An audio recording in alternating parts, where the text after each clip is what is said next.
प्रयागराज में 2015 की वो तस्वीरें थी जो भू समाधि दी गई थी। जो 10 नामी सन्यासी होते हैं जिन्होंने विधि पूर्वक संन्यास लिया है, उनके शव को पवित्र नदी में बहाया जा सकता है या भू समाधि दे दी जा सकती है। ये हिंदुओं की मर्यादा। सोशल मीडिया पर तस्वीरें वायरल करना आसान है, कुछ का कुछ भी लिखना आसान है, लेकिन सच जानना और समझना बेहद ज़रूरी है। प्रयागराज में इन तस्वीरों पर सवाल उठे कि हिंदू धर्म में शवों को दफनाया नहीं जाता, लेकिन सच ये नहीं है। सच ये है कि हिंदू परंपरा में भी शवों को दफनाया जाता है। वाराणसी में हिंदुओं का एक कब्रिस्तान भी है। हिंदुओं को दफनाने की ये तस्वीरें कोई नई परंपरा नहीं है और ना ही कोई मजबूरी। ये तस्वीरें वाराणसी के लहरतारा में स्थित कब्रिस्तान की हैं, जिसे हिंदुओं का कब्रगाह भी कहा जाता है। स्थल समाधि, जल समाधि और दाह तीनों प्रथा है।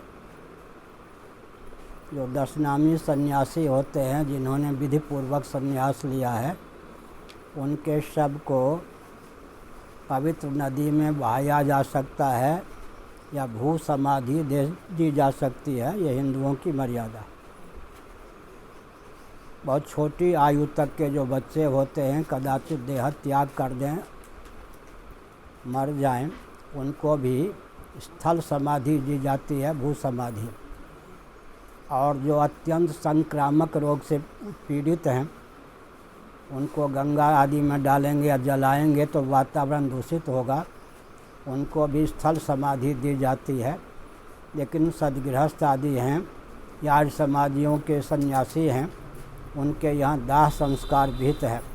जिनका दाह संस्कार होना चाहिए, परिस्थितिवश कोरोना के कारण दाह संस्कार से उनका शरीर बच गया, तो उनके रिश्तेदार नातेदार जो हैं, उनके नाम भगवान का संकीर्तन करें, श्राद्ध करें, तर्पण करें। इससे क्या होगा कि वो जो जीव देह त्याग कर सके, कोरोना की स्थिति में विधिवत उनके निमित्त दाह संस्कार आदि नहीं हो सका, उनकी सद्गति का मार्ग प्रशस्त होगा। इस मुद्दे पर धर्माचार्य कहते हैं कि अलग अलग स्थान पर अंत्येष्टि कई प्रकार से की जाती है। भू समाधि, जल समाधि, अग्नि समाधि, कई जगहों पर बर्फ में दफनाने की भी प्रथा है। हिंदू धर्म में शास्त्रों में अंग्रेजी का शब्द है क्रिमिनेशन और संस्कृत साहित्य का शब्द है अंत्येष्टि क्रिया। 5 प्रकार से की जाती है। ये जो पंचभूत तत्व हैं, क्षिति जल पावक गगन समीरा, इस सभी में जल समाधि, भू समाधि, अग्नि समाधि, और जैन परंपरा के अनुसार तो वो टुकड़े टुकड़े करके फेंक भी देते हैं। पारसियों के यहाँ भी यही होता है, चिलकौओं को और बर्फ में भी इसको डाल देते हैं। तो विभिन्न स्थानों पे वहाँ के वातावरण के अनुसार, अब जहाँ लकड़ी नहीं है, जहाँ बर्फ ही है, 6 महीने के दिन 6 महीने की रात है, तो वहाँ के लोगों की अंत्येष्टि होगी कि नहीं होगी। तो उसी प्रकार ये समाधियों में भू समाधि को, कबीर की भू समाधि हुई थी। कबीर को लेकर के बहुत विवाद है। इब्राहिम लोदी के द्वारा उनकी हत्या की गई, यह भी एक बात आती है। लेकिन कबीर पंथी कहीं कहीं भू समाधि देते हैं।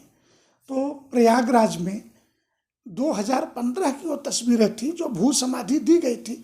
और प्रयागराज और उधर लखनऊ के पास उन्नाव, दोनों गंगा जी के किनारे 10-10, 12-12 जिलों के कबीर पंथी और बौद्ध में 2 प्रकार के उनकी परंपरा है, हीनयान और महायान। तो जो महायान परंपरा है, ऐसा कहा जाता है कि तथाकथित छोटी जातियों के लोग जिन्होंने बौद्ध संप्रदाय को स्वीकार किया है, हमारे यहाँ वर्ण व्यवस्था के अनुसार जिन्हें हम शूद्र कहते हैं, वर्णाश्रम व्यवस्था में शूद्र कहते हैं, उसमें से अगर उन्होंने बौद्ध संप्रदाय को स्वीकार किया तो महायान में ही गिने जाते हैं। उनके यहाँ भी इंटरनल या छोटे बड़े अगड़े पिछड़े का बड़ा भारी भेद है। तो ये ऐसी जातियों को वो अपने चिता नहीं जलाने देते। ऊंची जातियाँ चिता जलाती हैं और उन छोटी जातियों के गरीब लोग वो दफनाते हैं। तो चूँकि मूल परंपरा में गंगा सबकी माँ है, भारत की संस्कृति में हिंदू हो मुसलमान हो, सभी कहीं न कहीं गंगा से लगाव है। तो गंगा के तटीय क्षेत्रों में उन्नाव और प्रयागराज ये दो बड़े स्थान हैं जहाँ सैकड़ों नहीं हजारों की संख्या में शवों को दफनाए जाने का कार्य कबीरपंथी और बौद्ध संप्रदाय, थोड़ा बहुत जैनी भी इस कार्य को करते हैं। हम बार बार कहते हैं कि कांग्रेस नरेंद्र मोदी का विरोध करते करते राष्ट्र विरोधी, हिंदू विरोधी, सनातन धर्म के विरोधी के रूप में खड़ी हो गई है कहीं जाकर के। ये पाप है। और दूसरे कि हमारे यहाँ सामान्य हिंदू परिवारों में भी अगर लड़के का यज्ञोपवीत नहीं हुआ है, सांप काट दिया है, कुष्ठ हो गया है, तो ऐसे शवों को गंगा में बहा देने का, विवाह नहीं हुआ है, उसकी मृत्यु हो गई है, तो उसे भी हम गंगा में बहा देते हैं या गंगा जी के किनारे या किसी नदी के किनारे दफना देते हैं। ये अंत्येष्टि की शास्त्रगत सामान्य प्रक्रिया है, इसे समझना चाहिए। इसे कोई हवा नहीं बनाना चाहिए। किसी सरकार के विफलता का पैमाना इससे नहीं तय करना चाहिए। हिंदू धर्म में शवों को दफनाने की प्रक्रिया कोई नई नहीं बल्कि सैकड़ों वर्ष पुरानी है। यहाँ मौजूद लोगों के मुताबिक अनुसूचित जात और कबीरपंथी समाज के लोग अपने मृत परिजनों के शव को दफनाने आते हैं।